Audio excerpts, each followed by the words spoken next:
youtuberi, gameri, danas ćemo raditi jedan easter egg. Mislim, nije baš easter egg, ali ja kad sam ga vidio, ja sam odmah stvorio svijet. Ja stvarno ne lažem. Ja sam stvorio svijet i ovo se desilo. Sad ću vam pokažem. Vidite li vi ovo? Ovako sam ga ja sreo. Sa ovakvom kućom.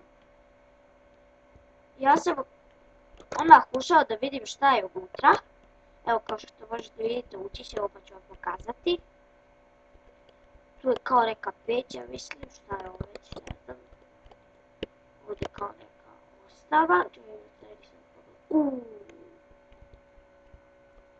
Ljudi moji, meni se nikada nije desilo da ovako sretnem. Ja sam napravio svijet i ono, što je ovo? Ne može. Kao klonja, mislim, šta je. Ljudi moji, ja kad sam napravio svijet,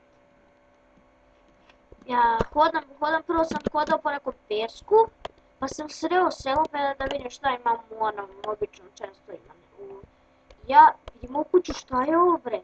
Ja vidim uđem, nema ništa osim ovog kreveta i one, ljudi moji, i ovdje terase. Ako se vama srelo, ako ste i ovo vi vidjeli, napišite u komentarima. Da, i ono sam video. Ne mogu da verujem, to su izgleda, to je neka kao mašina, ne znam ni ja. Baš da. Da. Sjećam se ove mašine, ne znam kako se napravila. Ljudi moji, ja stvarno nisam ovo pravio. Ja čim sam došao ovdje u ovo, ja sam video ovo. Ljudi, ako mi ne verujete, ne znam stvarno. Ali ja sam stvarno ovo video, kad sam napravio svijet. Vidite, ne znam šta je ovo. Ovo su neki bugovi u Minecraftu ili je bio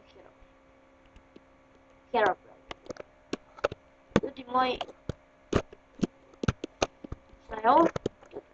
Čekajte samo, neću završiti samo da vidim šta ima ovdje. Ljudi moji, ja ovo stvarno ne lažem, ovo sam stvarno video.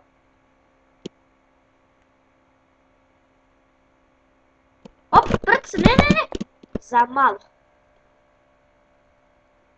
malo ljudi, ovo je zamka, neka neću ja odavde. Ljudi, ja mislim da bi to bilo to za ovu epizodu. Ja stvarno sam ovako video. Ja sam stvarno ovako sreo, ne lažem ništa. I ljudi, onda ću izbrisati ovaj svijet, plašim se. I vidimo se u sljedećem.